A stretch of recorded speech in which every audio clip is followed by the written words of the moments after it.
invernali 2026, il governo ha inviato il dossier al presidente del CIO, Palazzo Chigi dà ufficialmente il proprio sostegno alla candidatura, oneri a carico delle città, tranne la sicurezza. Era arrivato clandestinamente con un barcone da Lampedusa, il tunisino poi detenuto in carcere a Padova ed espulso perché sospettato di terrorismo, gli investigatori spiegano come l'hanno incastrato. Non solo botte ma anche coltellate e bastonate, nuovi terribili dettagli sull'omicidio di Mayla Beccarello ucciso dall'ex marito. Secondo il medico legale l'uomo ha agito con violenza reiterata ed estrema. Morto improvvisamente a 73 anni l'ex senatore trentino Erminio Boso, storico esponente della Lega, il cordoglio di Zaia, ricorderemo le tue battaglie sul territorio.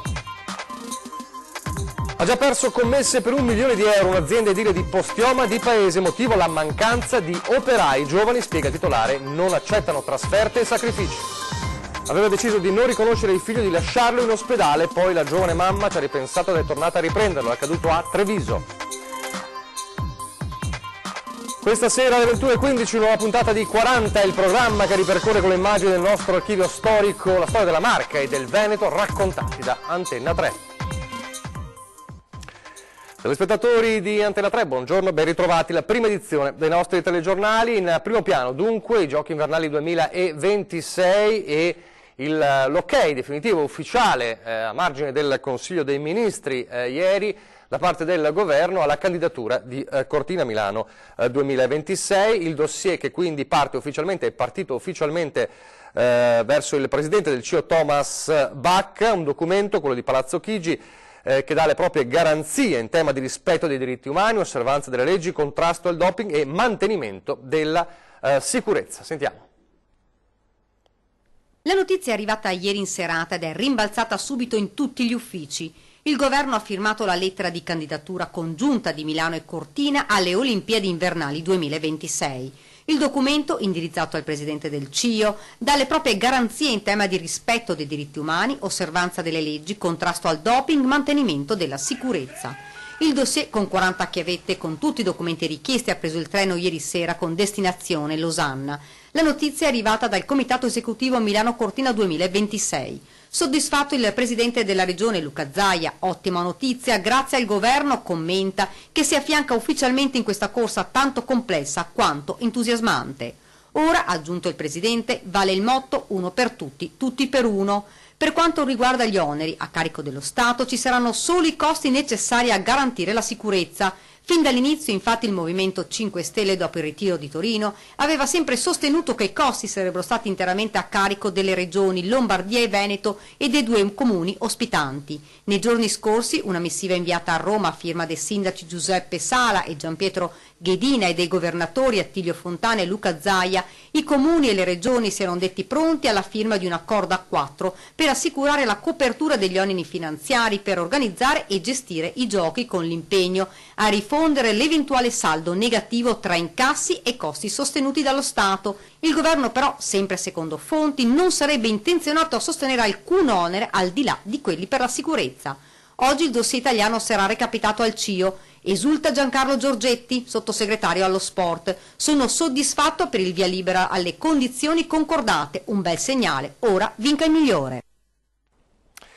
La cronaca adesso per tornare a parlare del tunisino sospettato di terrorismo e per questo espulso dal carcere di Padova. Sono state le segnalazioni degli agenti di custodia e l'indagine nel nucleo investigativo centrale della Polizia Penitenziaria a far emergere gli aspetti potenzialmente più pericolosi di Mohamed Jebali, il 31enne tunisino che, scontata la pena nel carcere di Padova, è stato dunque espulso dall'Italia. Abbiamo cominciato a tenerlo d'occhio dopo che aveva minacciato un agente urlandogli contro: prima o poi morirete tutti, entreremo nelle vostre case e vi uccideremo e mangeremo i vostri cadaveri. Queste le terribili parole che erano state rivolte proprio a un agente di polizia. In un'altra occasione, raccontano gli investigatori, disse che una volta uscito di prigione sarebbe andato a combattere in Siria.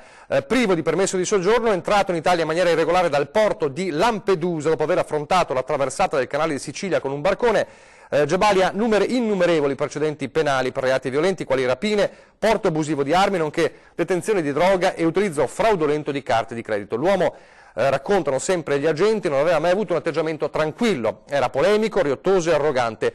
Poi però aveva cominciato a intensificare la pratica religiosa tanto da diventare all'interno del carcere un capo carismatico per gli altri detenuti di religione islamica.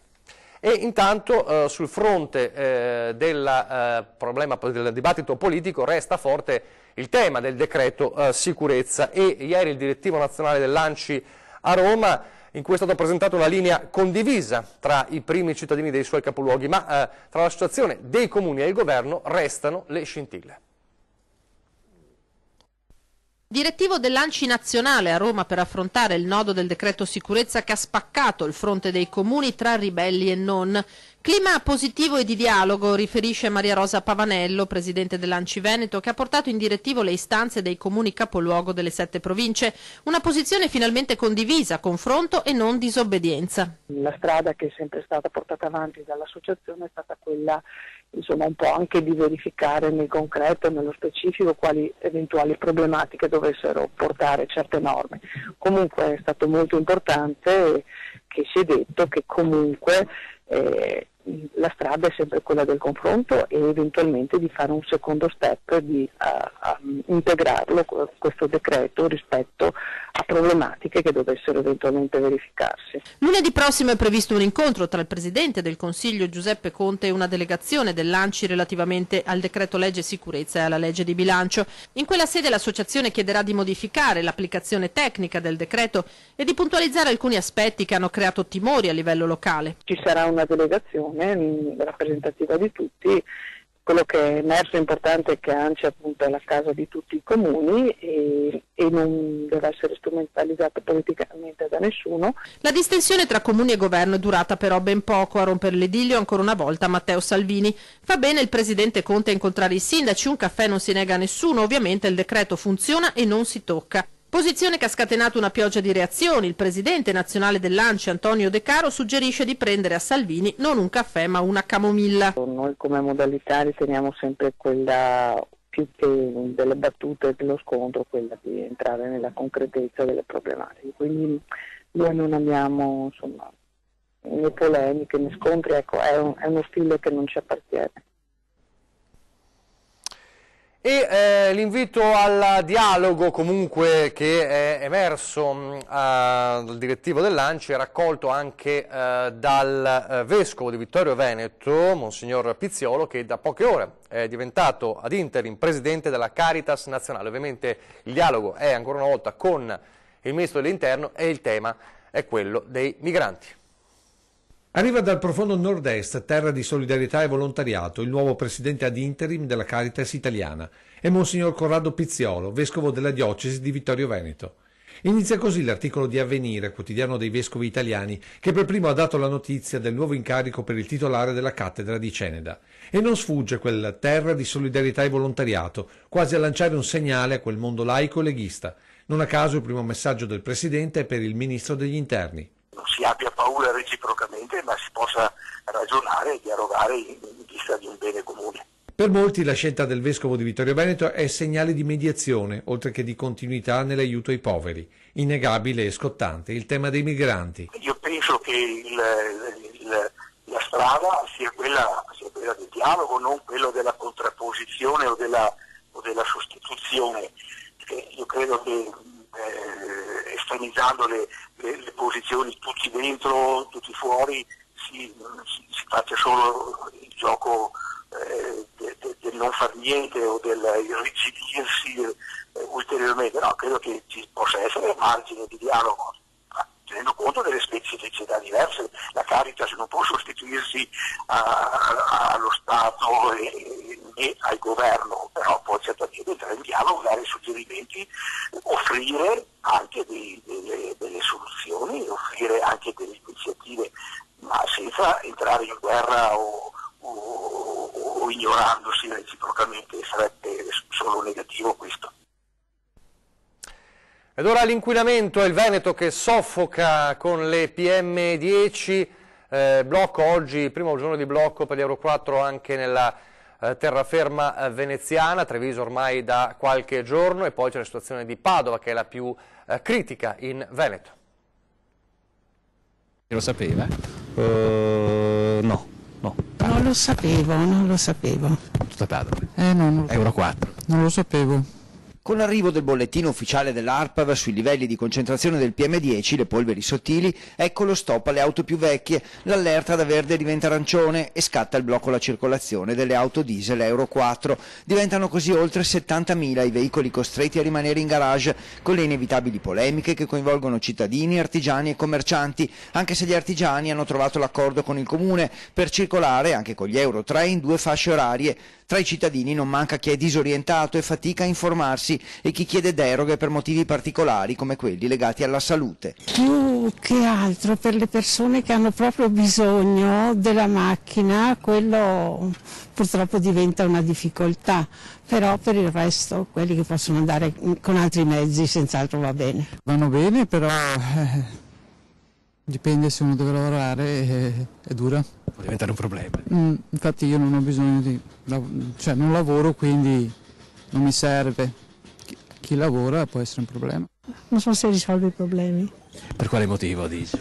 Perché comunque c'è una tale densità ormai di polveri sottili che sono diverse le misure che bisogna prendere, cominciando dal riscaldamento nelle case, negli uffici, anche pubblici. Il livello di allerta arancione proseguirà fino al prossimo bollettino dell'ARPAV previsto per lunedì 14 gennaio, quando il blocco verrà rivisto, confermato o sospeso. Tutto dipenderà da pioggia, sole, vento, insomma dal livello del famigerato PM10.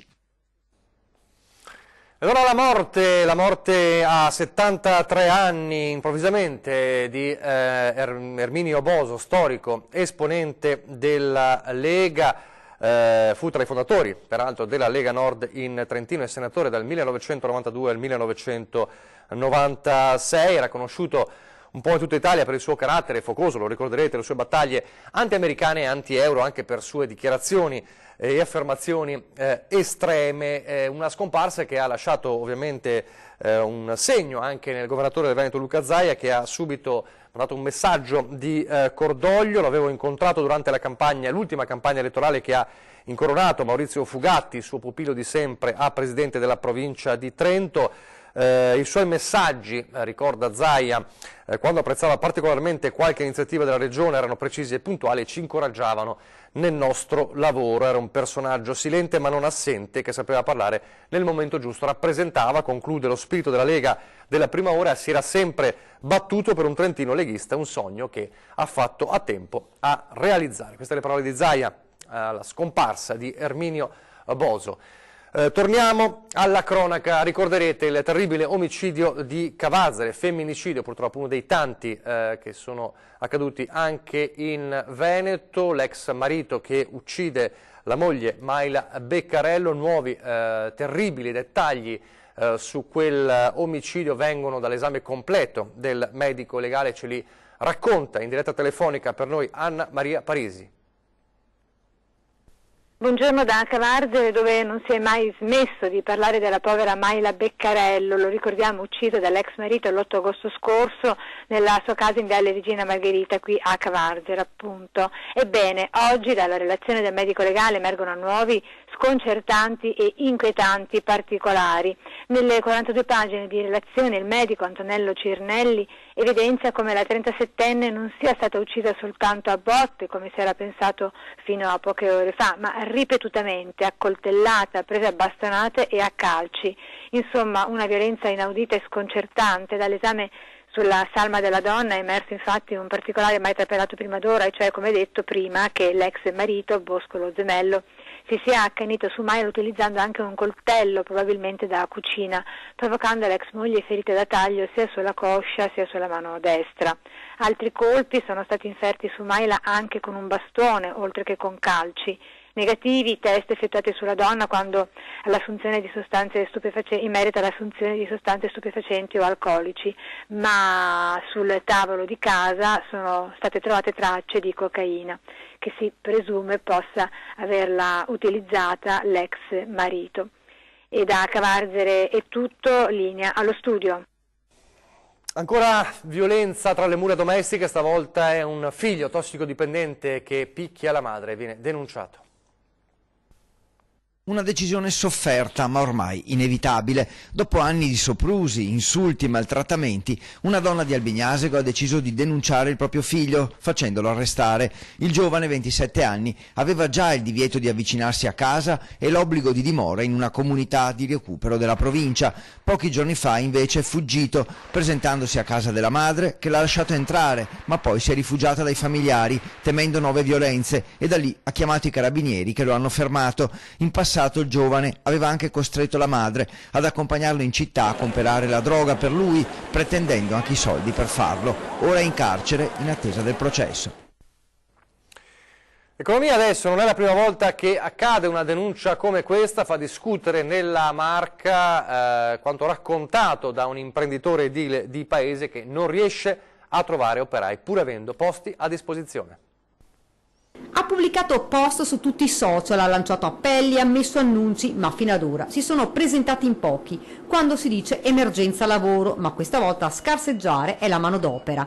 Insomma, operai disposti a lavorare. L'Euroedil, l'azienda leader nel settore dei ponteggi con circa 100 dipendenti, cerca disperatamente personale. Noi stiamo cercando una trentina di dipendenti, suddivisi in 3 figure professionali. Uno è il caposquadra, praticamente chi sa fare bene il lavoro e lo conosce da un bel po' di anni, un aiuto caposquadra, che anche quella è una figura importante, e soprattutto i manovali, che non si possono definire manovali in quanto non lo sono per definizione in quanto movimentano il materiale, ma hanno una grandissima importanza. Da agosto a dicembre 2018, a causa della mancanza di personale, l'azienda ha perso commesse per 1 milione di euro. Il rischio è che ora ci siano ulteriori perdite. Le commesse non riusciamo a farle tutte, le farà qualcun altro, chissà Dio, verranno procrastinate nel tempo. Non è questo il problema, non è che moriamo domani, però è un peccato. Questo devo dire che invece il Veneto potrebbe, come si può dire, diventare ancora più operoso, ancora più, perché non solo noi cerchiamo operai, cerchiamo dipendenti, cerchiamo professionisti, ma poi anche altre realtà. Lo conosciamo bene il problema del Veneto, no? Dobbiamo risanare questa situazione, dice il titolare Nereo Parisotto. Fra l'altro, dopo la tragedia del Ponte Morandi di Genova, sono aumentate le richieste di lavoro. È aumentata un po' la domanda e questo ci ha mandato ovviamente ulteriormente in difficoltà, già dove in difficoltà lo eravamo prima. In verità, dopo i post sui social, sono arrivate all'azienda una trentina di curriculum e nei giorni scorsi sono state assunte 7 persone. Ma ancora troppe purtroppo ne mancano per risolvere la situazione. A far desistere i giovani sono soprattutto le trasferte. Ma soprattutto anche cerchiamo la disponibilità delle persone, la disponibilità alle trasferte, quindi le trasferte settimanali, ma anche le trasferte quindicinali, in quanto abbiamo anche dei cantieri all'estero e quindi dobbiamo far fronte anche. Quindi bene la professionalità, ma soprattutto cerchiamo anche la disponibilità. Non solo, ma il titolare ha lanciato anche l'idea di creare una scuola per insegnare questo mestiere, per formare lavoratori specializzati. I più anziani insegneranno ai giovani. Ma se qualcuno pensa che si tratti di un lavoro solo maschile, il titolare dice ci sono anche figure di ponteggiatori donne. L'azienda ora attende e spera che qualcuno si faccia avanti. Torniamo alla cronaca, un incendio è scoppiato ieri sera in via San Giovanni a Valdobbiadene, siamo in provincia di Treviso, le fiamme hanno devastato il tetto di un'abitazione, distrutti ben 10.000 metri quadrati di copertura. A provocare il rogo, secondo i primi accertamenti, sarebbe stato il malfunzionamento della canna fumaria. Fortunatamente nessun componente della famiglia è rimasto ferito né intossicato. Diverse squadre dei Vigili del Fuoco sono arrivati da Montebelluna e Treviso, hanno lavorato per quasi tutta la notte per bonificare e mettere in sicurezza la struttura. Sul posto anche i carabinieri. Un altro incendio in abitazione, stavolta a Crespadoro, una donna resta ferita, ci racconta dalla redazione di Vicenza tutto la nostra Gabriella Basso. Gabriella. Buongiorno a te, telespettatori dal Vicentino. Fuoco e fumo e tanta paura ieri sera verso le 20 in Contraddurlo a Crespadoro. La cucina di un'abitazione ha preso fuoco danneggiando gli impianti e anche altre stanze della casa. Rogo che potrebbe essere partito dalla cappa di aspirazione. Intossicata dal fumo la proprietaria, una 70enne che fortunatamente però è riuscita ad uscire di casa prima che le fiamme prendessero il sopravvento. Assistita dai vicini è stata poi presa in carico dal personale SUEM del 118 giunto nel frattempo sul posto e trasferita all'ospedale per ulteriori controlli. Intanto i vigili del fuoco di Arzignano hanno provveduto a spegnere l'incendio riuscendo a circoscrivere le fiamme, evitando che si estendessero all'interno dell'abitazione e alle case attigue. Peraltro alcune sono state comunque raggiunte e danneggiate dal fumo. Per avere ragione dell'incendio i vigili del fuoco hanno lavorato ben 5 ore, inagibile invece l'abitazione. Da Crespadoro è tutto, la linea torna allo studio. Grazie a Gabriella Basso, una storia a lieto fine per un bimbo appena nato, ve la raccontiamo subito dopo la pubblicità.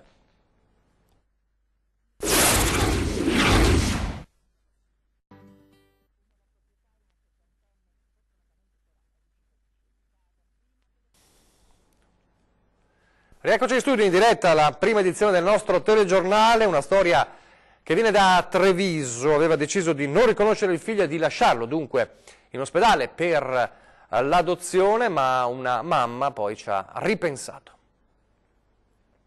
Questo bimbo non lo voleva, non sono bastati i mesi di gravidanza per farle cambiare idea, voleva darlo via. Così dopo il parto ha scelto di non riconoscere il proprio figlio. Non lo ha preso in braccio, non lo ha baciato né coccolato. Una mamma, dopo i giorni di ricovero, dopo aver dato alla luce il piccolo, se n'è andata senza riconoscerlo, pronto per essere affidato all'amore di un'altra famiglia.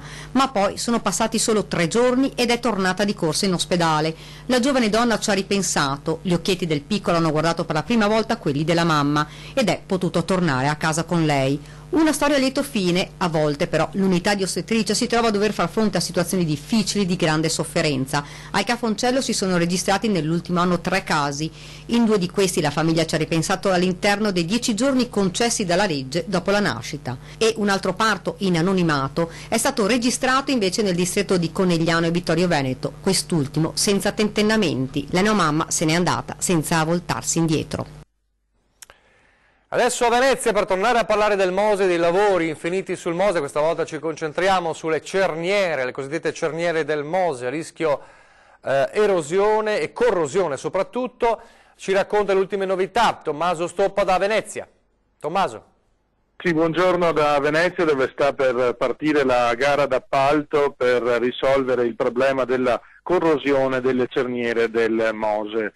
Circa 2 anni dopo la denuncia di alcuni studiosi su questo problema, il Consorzio Venezia Nuova ha preparato un bando di gara che sarà pubblicato nei prossimi giorni per cercare imprese specializzate nei lavori subacquei che siano in grado di sostituire gli elementi deteriorati di queste dighe mobili. Si tratta di alcune parti fondamentali per il funzionamento di tutto il sistema, in particolare steli e tensionatori, e non solo si cercano imprese in grado di effettuare questa manutenzione in condizioni sicuramente particolari, ma anche studiosi che siano in grado di affrontare il problema da un punto di vista teorico e di capire quali siano le cause di questa corrosione che potrebbe ripetersi nel tempo e mettere gravemente in pericolo l'opera, almeno nella sua funzionalità.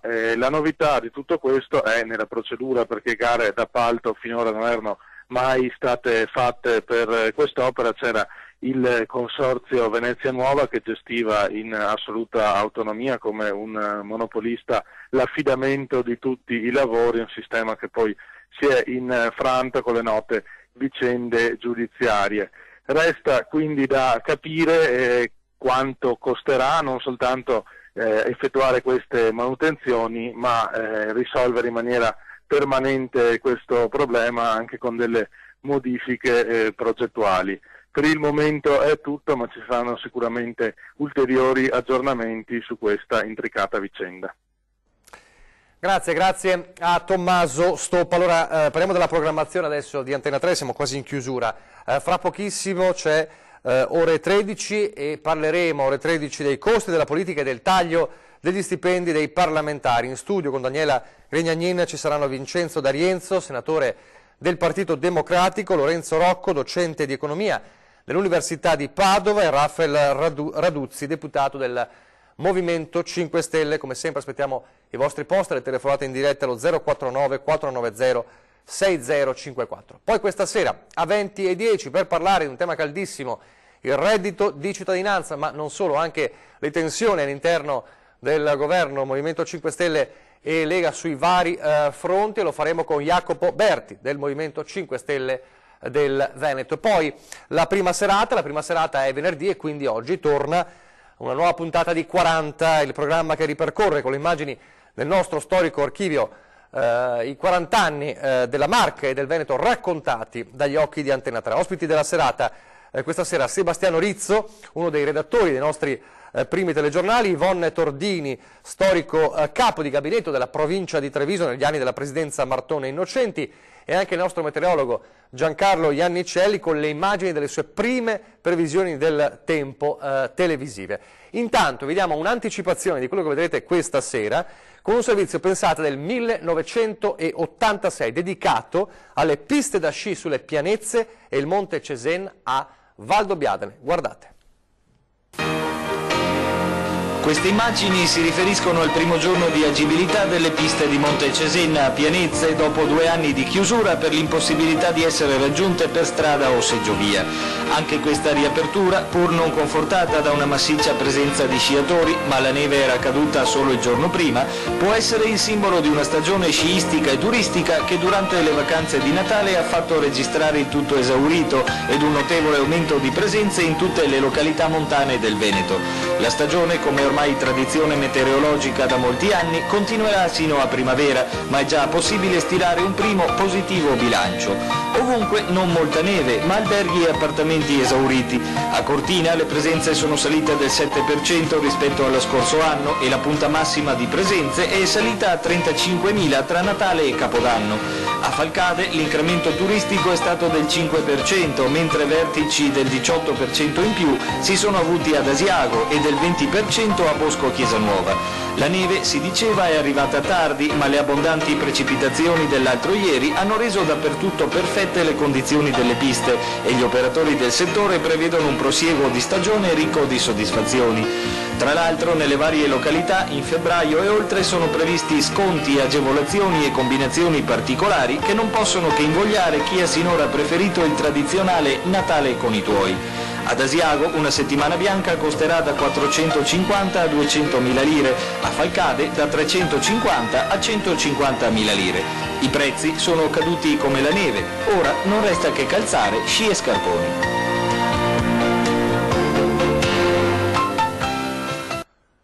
I prezzi, le lire, 32 anni fa, questo e molto altro questa sera a 40 per ripercorrere la storia del Veneto e della Marca con Antenna 3. Adesso vi lascio alle previsioni del tempo, grazie per averci seguito, arrivederci.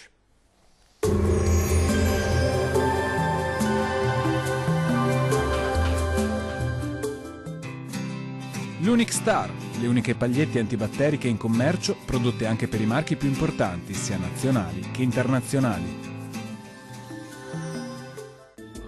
Ben ritrovati al meteo. Sarà una bellissima giornata di sole sulle nostre regioni. Nel dettaglio, sul Veneto l'anticiclone che staziona ormai da giorni continuerà a garantire un tempo asciutto e stabile con ampio soleggiamento su tutte le province. Il cielo sarà sereno o al massimo velato ovunque. Non sono attese piogge. Temperature minime tra i -1 e -5 gradi, massime comprese tra i 3 e 6 gradi. Diamo uno sguardo al Friuli Venezia Giulia. La situazione sarà molto simile, con il cielo che si presenterà ampiamente soleggiato. Sarà infatti sereno o al massimo con presenza di pochi nubi a carattere sparso. Non sono previste precipitazioni degne di nota. Temperature minime oscillanti tra i -1 e -4 gradi, massime comprese tra i 4 e 5 gradi. Vediamo infine la situazione del Trentino Alto Adige. Prosegue anche sulla nostra regione questa lunga parentesi all'insegna di un tempo stabile. Soltanto qualche nebbia potrà riguardare al mattino le vallate meridionali. Altrove invece sarà ampiamente soleggiato ovunque e il cielo si presenterà sereno. Temperature minime tra i -4 e -2 gradi, massime oscillanti tra i 4 gradi. Dal meteo di Antenna 3 è tutto, arrivederci al prossimo aggiornamento.